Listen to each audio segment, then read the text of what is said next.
Hey guys, it's Ian Mwangi and welcome to my YouTube channel Aesthetic Ian. Today I'm going to be talking about thrifting and the 7 rules I always stick to when thrifting. I will also add a bonus rule at the end of the video, so stick around till the end to see that. So, if you subscribe to my channel, which you can do by clicking the red button below, you probably know that I like to thrift quite a lot. Over the years, I have developed a set of rules I always stick to. These rules apply more to thrifting in thrift stores like Think Twice and Toy Market, as opposed to marketplaces like Gikomba or Muduro. If you guys want me to do a version of this video for marketplaces, hit me up in the comments, and if the comments get to 5 requesting it, I'll do the video.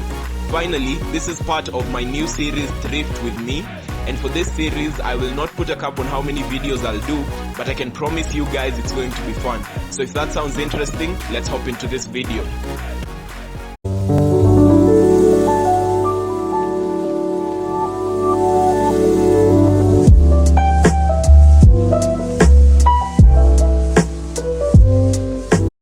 My number one thrifting rule is always make a list of things you want to buy before going thrifting. So, if you've ever gone thrifting, you probably know that it's really easy to get carried away and end up buying a lot of things you may not necessarily need.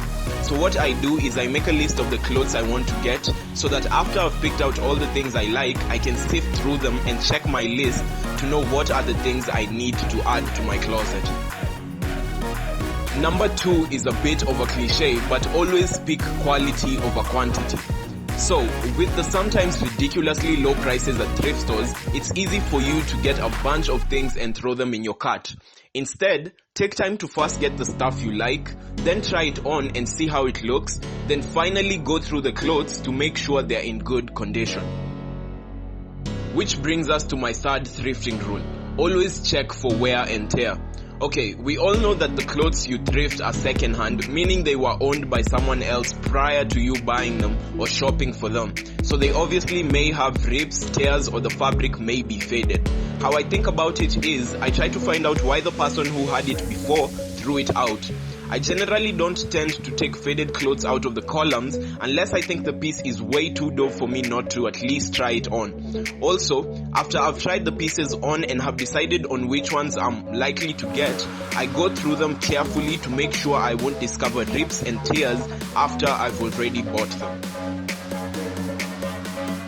Number 4 is learn and understand fabric rules. So, if you look at men's clothes and compare them to women's clothes, mostly in fashion from the early 1900s, it's easy to tell which fabrics were used for men's suits and which were used for women's clothes and dresses.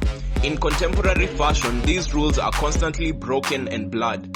But there are certain fabrics like lace or chiffon which have more feminine connotations, and fabrics like wool in pants and heavy cotton fabrics which are more associated with males.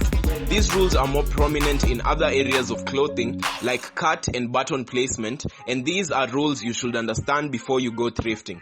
If you guys want me to do a video on this, hit me up in the comments or on my Instagram, which I'll link down below in the description. Okay, so after you understand gender fabric rules, we come to number 5, which is learn how to break gender fabric and styling rules. After understanding these rules and why they exist, you can then tastefully break those rules to form amazing outfits. A good place to start for inspiration would be to check out Harry Styles' Instagram and his outfits on runways. He's also done a few spreads for magazines this year and in 2019 that are just fabulous. If you like them, you can thank me later. Moving on to number 6, always think of an outfit you can compile using a piece. So, you've gone through all the clothes you'd picked and have decided on the ones you may want. You've then checked for wear and tear and weeded out the torn or worn out pieces. Now you have your final batch. The last test is to mentally look through your closet and try and style outfits using the piece. The more outfits you can think of, the better. But if the item doesn't sync with any of your clothes and is not just way too dope to leave behind, you can also take that piece out. Finally, number 7 is for long sleeve shirts and t-shirts. Make sure to check reach. If you're shopping for long sleeve tees or shirts, when you're trying them on, try and stretch out your arms and move your arms around a little bit to see how the fabric will behave. To avoid buying a shirt, then later discovering that it was a size or two smaller than you thought. For me, functionality is an important aspect of my clothing. So I try and picture a scenario where I'm wearing the piece and try and mimic the movements I may need to make. A good fitting shirt should be able to remain tucked even when you lift both your hands up, and a good t-shirt should cover your torso when you lift your arms up. The bonus tip is one that I think should be common sense. Number 8 is don't thrift underwear. Don't ever thrift underwear. Now, normally I'm a live and let live kind of guy, but for this I have a steady, rigid opinion. Never do it, man. Trust me on this one. So, in rule number 3, we spoke about how second-hand clothes have been owned and worn by other people before you shop for them. Now, I'm not saying anything here, but that is just nasty. That after being a man and knowing all kinds of weird dirt and sweat that builds up in our boxers, you would wear a pair that was worn by someone else. You know what? I'm done. It's over. That's it. Anyway, thank you guys so much for watching. If you enjoyed this video, click the like button below and subscribe by clicking the red button to see more of my videos. Also, click the bell notification to get a notification every time I publish a new video. Until next time, peace.